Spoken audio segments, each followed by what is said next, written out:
Non, du coup, effectivement, le malheureux de la semaine, c'est évidemment Primoz Roglic, parce que vous en avez tous parlé. Deux chutes sur la 8e étape, et sur la 8e et dernière étape de Paris-Nice, Robin, parce qu'en plus, on pensait qu'il n'y en avait qu'une, mais non, en fait, il y en a eu deux même. C'est la deuxième qui lui est fatale en vérité, puisque la première, elle arrive assez loin de l'arrivée et on l'a attendue. Mais la deuxième, ouais, là, c'était trop proche de l'arrivée. Je sais pas vraiment si la bagarre était déjà enclenchée ou si elle s'est enclenchée après.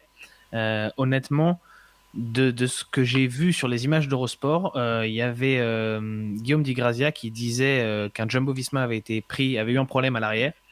On savait même pas encore que c'était Roglic et le peloton était déjà en file indienne.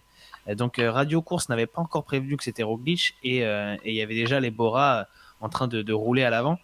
Donc est-ce que vraiment ils ont réagi, chute de Roglic, bam, on met en route et on essaie d'aller gagner le général, ou est-ce que de toute façon ils avaient déjà commencé à rouler? Je sais pas, je suis pas sûr que ce soit en réaction en fait. Mais c'est sûr que pour Roglic c'est la poisse et c'est pas la première fois, c'est la deuxième, la troisième fois, troisième avec le Dauphiné et le Tour qu'il perd une course sur le dernier jour. Donc, ouais, ça commence à faire beaucoup. Ouais, c'est étonnant de la part d'un coureur qui, malgré cette poisse, on va l'appeler la poisse maillot jaune, est quand même un coureur qui s'est habitué à gagner, que ce soit des courses d'un jour, comme je pense à Liège-Bastogne-Liège là rapidement l'année dernière, des courses d'une semaine, où pour le coup, notamment il y a 2 ans, il a tout raflé, et même des grands tours, puisqu'il est double vainqueur de la Vuelta. C'est étonnant de voir cette. Je sais pas si c'est de la fébrilité, je sais pas si c'est mental ou si c'est juste de la malchance, mais j'irais plutôt sur la malchance pure et dure. Parce que c'est quelqu'un qui a prouvé qu'il pouvait gagner, c'est quelqu'un qui a l'équipe pour gagner, même si ça, ce sera un petit débat intéressant à voir, vu le comportement de notamment Georges Bennett et Kreuzweig sur la dernière étape du Paris-Nice. Et c'est étonnant, mais moi je pense que c'est juste de la petite malchance passagère, une malchance finalement qui le rend humain et qui le rend presque, j'ai envie de dire, alors je pense que le chat ne sera pas forcément d'accord avec moi, mais qui arrive à le rendre sympathique de par la manière dont il se bagarre toujours, que ce soit le facet qu'il avait dans la planche des belles filles ou encore la bagarre seul face au monde dans la dernière étape du Paris-Nice. Euh, ça lui rend un petit côté humain qui est pas trop, qui n'est pas à exclure quand on Qui connaît n'est tout pas l'environnement et désagréable. toute la défiance, qui n'est pas agréable quand on connaît toute la défiance autour de cette équipe Jumbo-Visma qui commence à agacer plus d'un coureur. Et en plus, après, il y a ce côté, effectivement, où il avait déjà chuté. Robin, est-ce que c'est pas aussi révélateur de difficultés en descente, notamment? Non, moi, je pense pas. Moi, je Qu'est-ce pense que que c'est t'en juste la penses? poisse, On hein. en a beaucoup parlé cette semaine de ces faiblesses-là. C'est une de ses grandes Ben, moi, je, faiblesses, quand même. moi, je pense que Roglic est un bon descendeur. Quand il gagne son étape sur le Tour de France à Reims en 2018 ou 2019, j'ai un doute, 2018. Euh, 2018, la victoire de Geraint Thomas, ouais, c'est 2018. et il va faire une super descente. Ouais, Et, mais et il ça gagne peut son vite étape. changer, ça, on le sait, dans le cyclisme. Un bon descendeur peut devenir très Ouais, mauvais sur une alors ou deux chutes, quoi. qu'un bon descendeur devienne très mauvais, j'y crois moyennement. Qu'un Non, mais descendeur il n'est pas très mauvais, oui, t'as raison moyen de dire ça. correct devienne un peu stressé par les descentes, oui. Mais en fait, pour moi, quelqu'un qui descend bien, il sait que la chute fait partie du jeu à certains moments, que c'est risqué. Ouais. Et si tu es un bon descendeur, tu acceptes la chute. Alors que si tu es un descendeur, disons, moyen, la chute peut te paralyser. Je le pense plus comme ça. Donc je pense pas foncièrement que Roglic soit mauvais descendeur. Je pense que là, il a eu pas de chance. Et que en plus de sa deuxième chute, apparemment, au moment où il essaye de repartir, il a un problème mécanique qui vient s'ajouter. Quand on voit à quoi ça se joue, qui rentre ou qui rentre pas dans le peloton, il manque à la fin, je sais pas, 100 mètres, ou peut-être même moins, qu'il n'arrive pas à boucher tout seul. S'il a que la chute et pas le problème mécanique, ça se trouve, il rentre parce qu'il perd 5 secondes de moins et ça le passe, et ça passe, pardon. Donc vraiment, je pense qu'il y a beaucoup de malchance là-dedans. Sur le Tour de France, c'était un contexte différent. Même sur le Dauphiné, on pourrait dire que c'était différent. Mais là, sur ce Paris-Nice, pour moi, c'est juste la poisse. Alors certains disaient karma après ce qu'il avait fait la veille en battant Gino Madère. Moi, je pense que malheureusement pour Roglic, et on va lui en parler longtemps de ce Paris-Nice, on va lui dire en gros qu'il a mérité de perdre. Mais moi, je pense il méritait d'aller gagner ce Paris-Nice. Il y a Fitéo qui dit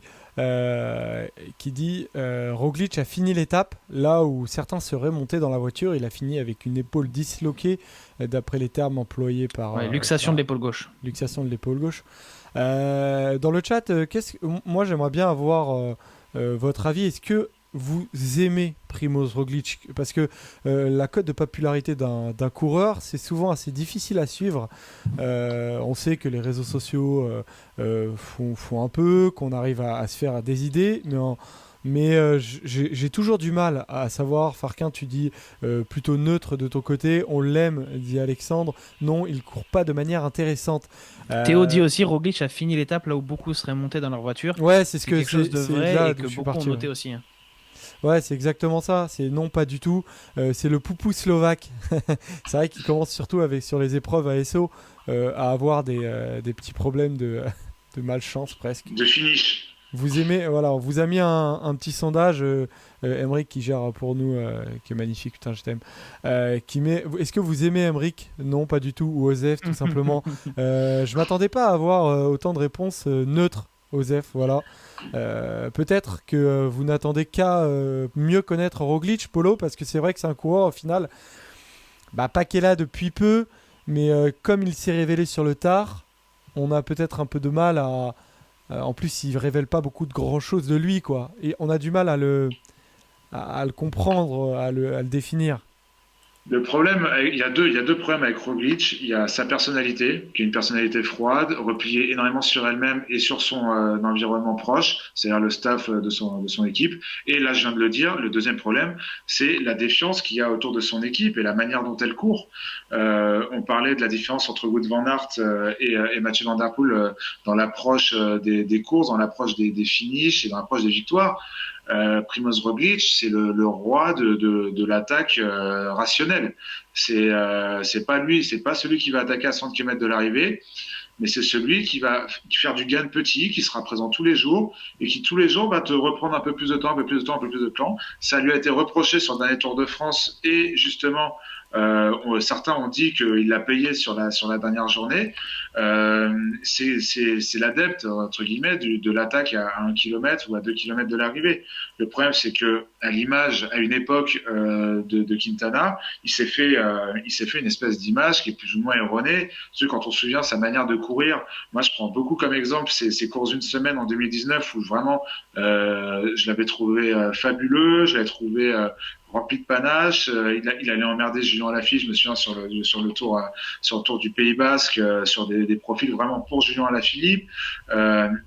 Voilà, c'est un coureur très pragmatique qui dégage pas grand chose et du coup les gens ont du mal à s'attacher à lui. Victoire d'Osef, hein. Victoire d'Osef dans le sondage, c'est quand même incroyable. C'est assez marrant. Les gens ont du mal à s'accrocher à lui et on peut pas en vouloir aux gens. Je pense que il faut surtout traiter la question de la manière la plus objective possible.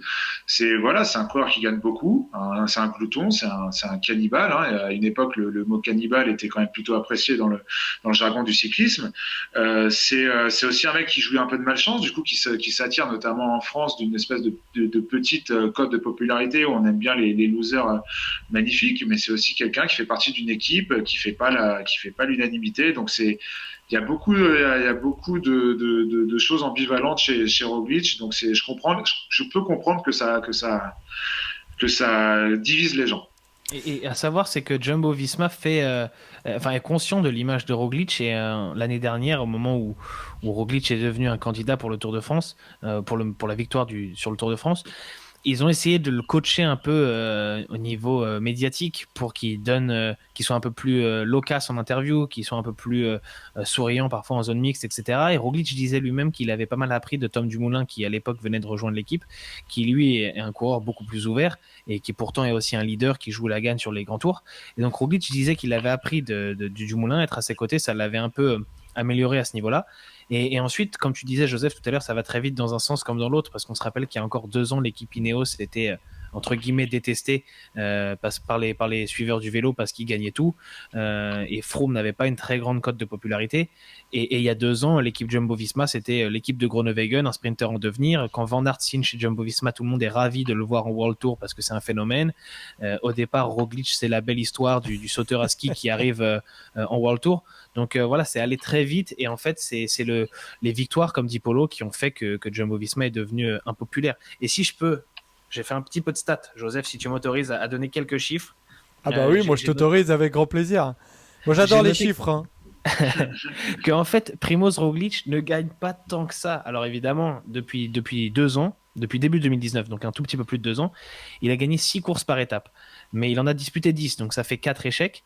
Dans ces 4 échecs, il y a quand même le Tour de France, le Dauphiné, Paris-Nice cette semaine, et le Giro en 2019. Ce qu'on pourrait considérer comme ses plus grands objectifs. En tout cas, le Tour de France et le Giro, c'était à chaque fois son objectif annuel, et il s'est raté. Il termine troisième et deuxième. Et surtout, des coureurs qui gagnent beaucoup de courses par étape comme ça, on en a régulièrement.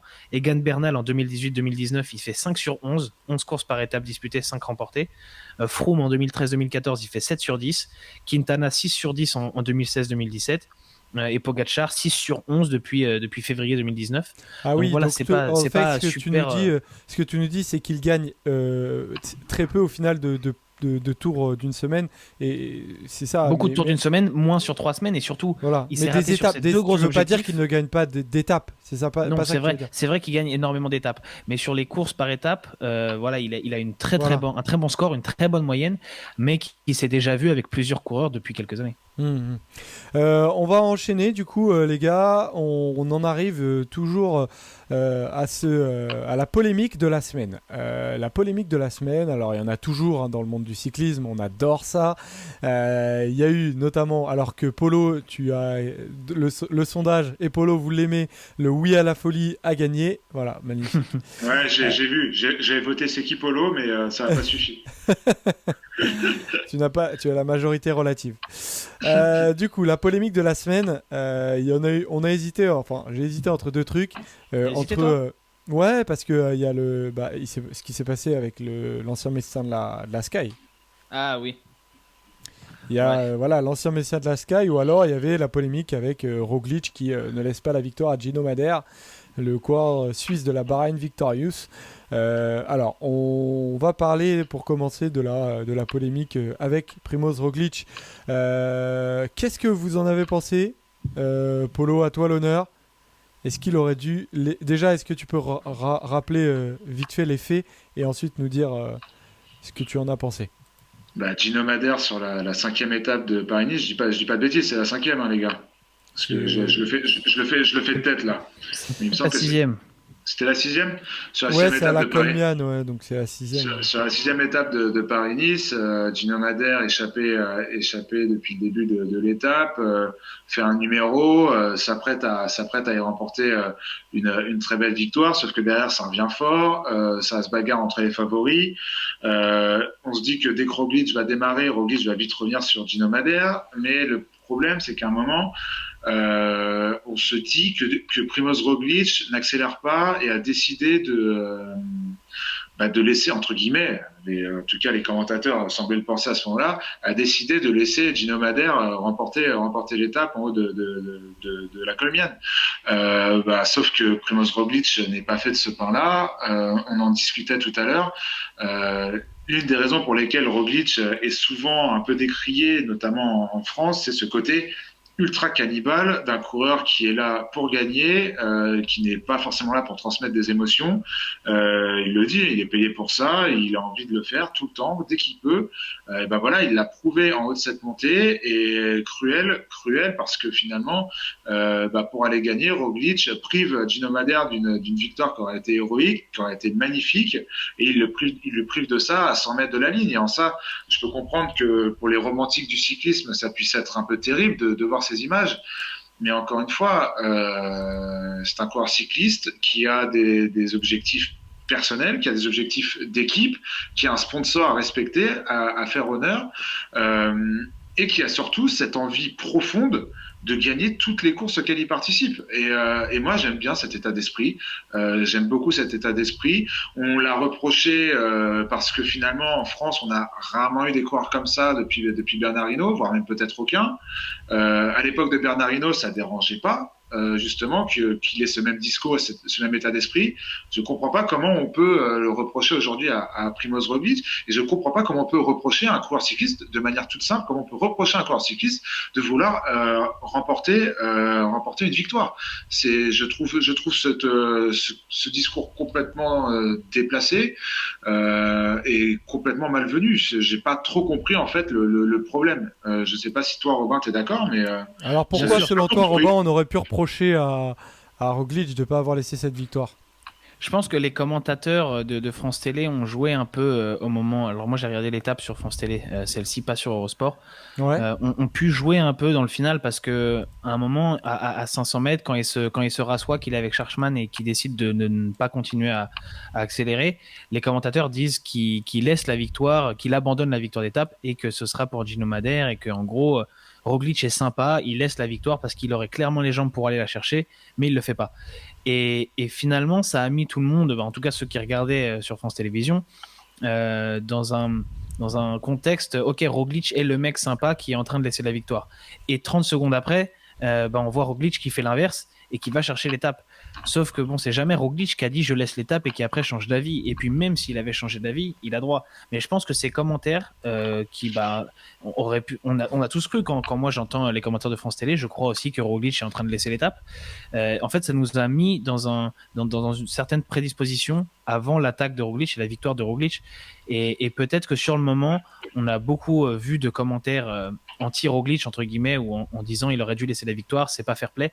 Et quand je vois le chat là ce soir, j'ai l'impression que la plupart sont totalement compréhensifs et disent il n'y avait pas de raison de laisser la victoire, Roglic va gagner, c'est normal.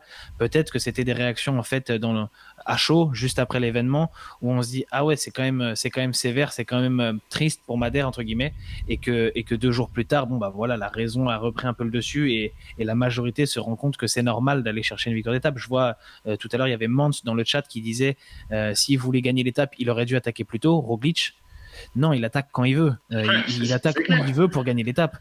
Donc voilà. Il y avait Bishnov aussi qui disait s'il laisse l'étape, c'est neutre. S'il laisse l'étape, c'est classe. S'il ne le fait pas, c'est neutre. Je suis assez de cet avis-là. S'il la laisse, bon bah tant mieux, c'est un geste de classe, etc. Mais s'il le fait pas, c'est pas du tout négatif. Et en plus, s'il avait laissé l'étape, on en aurait eu qui nous aurait raconté que Roglic gérait son image et qu'il faisait ça pour être apprécié, pour avoir des alliés, et qui aurait finalement vu le négatif ou le sournois dans un geste qui aurait pu être classe. Il y a Justin Nadeau qui dit, on lui passe le coucou d'ailleurs, qui dit on a vu des épisodes dans l'histoire du vélo où ce scénario a existé. Contador laisse la victoire à Ruano il y a quelques années. Je pense qu'il y a un truc où on pouvait se dire si Roglic peut faire un geste une fois dans sa carrière, c'est maintenant, mais il veut pas, c'est comme ça et on peut pas lui en vouloir.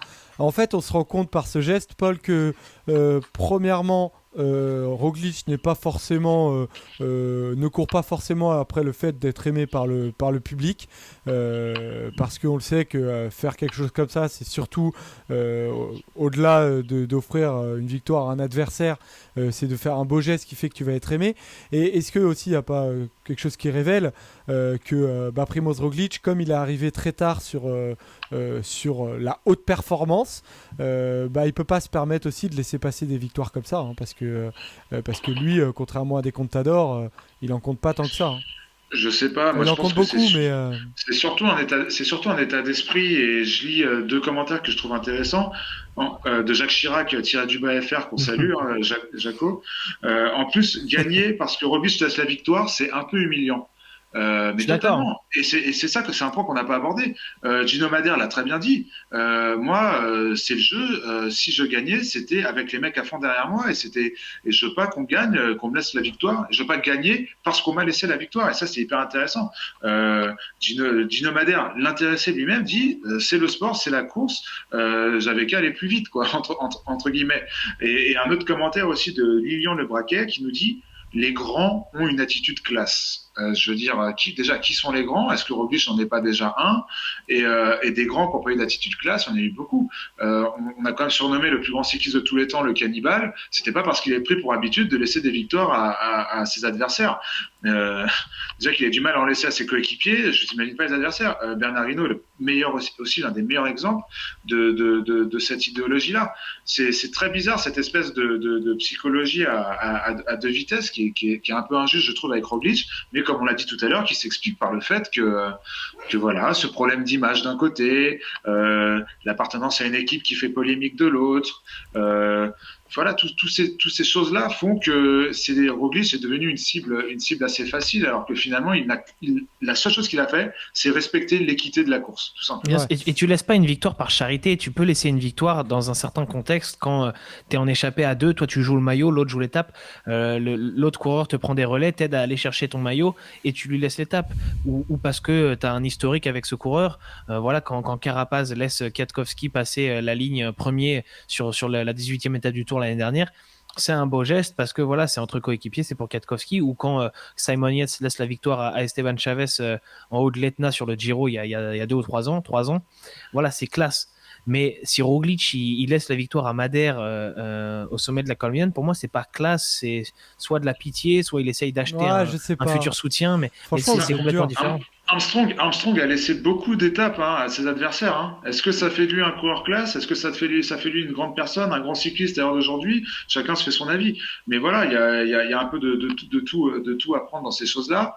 Moi, je trouve que Roglic, comme je l'ai dit juste avant, a respecté la course, a respecté Gino Madère et a respecté son sponsor et son équipe. Ouais. Voilà, je ne Après, comprends pas Paul, où est la polémique. là, Et, en fait, et surtout, l'endroit où est la polémique, les gars, c'est que il y a des codes dans chaque sport et le fait de laisser la victoire quand toi tu joues le général et que ton avance sur ceux sur qui t'as creusé le trou est faite.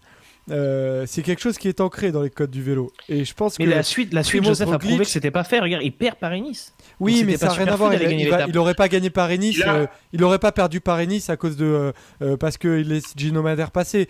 Il a gagné 2 secondes. Certes, des secondes c'est important, mais j'essaye juste d'expliquer la raison pour laquelle je pense il ne laisse pas cette victoire et je pense il y a une frustration du public. C'est que c'est ancré. C'est véritablement ancré dans la culture vélo que quand tu arrives à deux avec une personne qui vise l'étape, une personne qui vise le général, c'est normal de temps en Si temps tu de t'es laisser la aidé. victoire. Si tu t'es aidé, mais là, Madère, c'est pas comme s'il avait filé des relais à Roglic pour l'aider à creuser sur les autres adversaires. Il a rien fait, Madère. Il a Eh rien ben, fait pour que Roglic lui donne la ouais, victoire. alors ça c'est vrai, ça je te l'accorde. Maintenant, ça je te l'accorde, t'as raison. Maintenant, Gino Madère avait fait une course énorme, il avait déposé ses adversaires les uns après les autres. Donc il fait une très belle course. Maintenant, Roglic n'était pas là forcément pour le voir. Mais je pense que Roglic a appris de cette course et je ne suis pas certain qu'un jour, s'il est à nouveau dans cette situation, il ne laisse pas la victoire. Et, Tu crois vraiment qu'aujourd'hui, que dimanche, pardon, Bora ou Astana n'auraient pas roulé si la veille Roglic avait laissé la victoire à Madère? Non, mais par contre, la Bahrain Victorious, oui. Roglic, quand il a déjà été très aidé par la Movistar quand Richard Carapaz avait un coup de moins bien. Oui, Voilà. mais ça n'avait rien à voir avec Roglic. Non, ça n'avait rien à voir, mais un contentieux autre. tu peux tactiquement te faire aimer du public en laissant une victoire. Tu peux tactiquement te mettre des équipes et des adversaires qui deviennent des amis plus tard. Et en plus, tu respectes les codes du cyclisme. Mais Roglic n'a pas fait partie de ces pelotons étant jeune. Je pense qu'il y a certains codes du cyclisme qu'il ne connaissait pas forcément. Voilà, je pense, en fait, je l'explique comme ça. Maintenant, très clairement, moi, je suis d'accord avec vous. En fait, tu peux pas lui reprocher de pas laisser la victoire, mais tu peux dire s'il la laisse, c'est cool. Mais voilà, je pense qu'on se rejoint. Hein. On se rejoint. Moi, je trouve que c'est un peu archaïque et un peu, ça relève un peu du fantasme, cette idée de code du cyclisme qui tantôt a été respecté par des Ah, mais grands t'étais bien champions content et quand par la des coureurs Philippe plus il l'a jeunes. donné à Pinot, Paul. Hein? Mais T'étais non, mais bien là, content quand la Philippe il l'a donné à Pinot. non, parce que Mais ça n'avait rien à voir parce ils qu'ils l'ont avaient, fait. ils avaient couru ensemble. Et ils se Ont couru connaissent, ils sont ensemble, potes. ils avaient des objectifs aux antipodes, et au-delà de ça, ils se seraient fait la course, il n'y aurait pas eu de problème. Tu vois, c'est ça que je veux dire. Après, qu'ils s'arrangent comme ils veulent, parce que certains ont des intérêts, ceci, cela. Comme le dit Romain, ils ont couru ensemble. Je suis pas sûr qu'il y ait des coachs. Je pense que, comme dans la vie, au-delà du sport, même dans la vie de tous les jours, chacun trouve son propre intérêt à faire une action, quelle qu'elle soit. Et parfois, même s'il y a eu des gestes qu'on a pensés de classe, c'est des gestes qui étaient calculés pour peut-être une répercussion médiatique, pour une répercussion à l'intérieur du peloton. Voilà, il n'y a pas de cadeau à faire, il n'y a pas de coureur à ménager. Il faut faire la course, respecter la course. Et évidemment, si c'est un coureur dont tu n'es pas fan, qui fait ce geste-là, qui va chipper cette victoire-là, ça peut faire grincer des dents. Mais si c'est Julien Lafilippe qui déboule derrière Gino Madère, tu me prends l'exemple de Julien Lafilippe Joseph, si c'est Julien Lafilippe qui déboule derrière Gino Madère, eh ben, la polémique n'est pas la même, tu vois. C'est en ça que finalement on revient toujours à ce que je dis depuis le début et depuis quelques mois, c'est ce délit de sale gueule de la Jumbo-Visma, à tort ou à raison. Ouais. Ça, on en reparlera plus tard. Ce délit de sale gueule de la Jumbo-Visma et ce délit de sale gueule de Primoz Roglic. Il y a Caduan, Joseph, si je peux rebondir, dans le chat, qui dit le code existe encore. Quand Roglic tombe dans le premier tour, tout le monde l'attend. En parlant de la première chute de Roglic dimanche, je suis d'accord, il y a des codes sur certaines choses. On attend le leader quand il tombe en début d'étape. Par contre, quand il est tombé en fin d'étape, on l'a pas attendu. Et ça montre bien que voilà, les codes, c'est pas laisser des victoires, c'est pas faire une croix sur le général, sur le maillot jaune, sur une victoire d'étape. Ça, c'est dans aucun code. Les codes de bonne conduite, c'est quand il y a rien en jeu, pas quand on joue la victoire, que ce soit l'étape ou le général. Et j'attends de voir si vraiment un jour Bahrain Victorious va en gros faire payer à Roglic d'avoir pris cette victoire à Gino Madère, mais je suis vraiment pas sûr. Surtout que les alliances d'équipe, pour moi, existent très peu. C'est surtout des alliances d'hommes qui peuvent exister. On a vu encore aujourd'hui quand Roglic, quand Roglic est dans la plaine en train de rouler tout seul, qui lui prend un relais, c'est Danny Van Poppel qui est chez Intermarché Wanty, parce que c'était son ancien coéquipier chez Jumbo-Visma, et que voilà, pour l'aider, il lui prend un relais, même s'il l'a pas beaucoup aidé. Et ça, ce genre d'alliance-là continuera d'exister parce que les mecs entre eux se connaissent dans le peloton. Qu'un directeur sportif te dise on va aujourd'hui Bahrain Victorious, on va faire un coup de vis à Roglic, j'y crois moyen. On verra ça. Il y a des choses dans le chat assez intéressantes. Déjà, il y a Satelli qui nous dit Laporte a laissé la dernière étape à Kort Nielsen, personne n'en parle.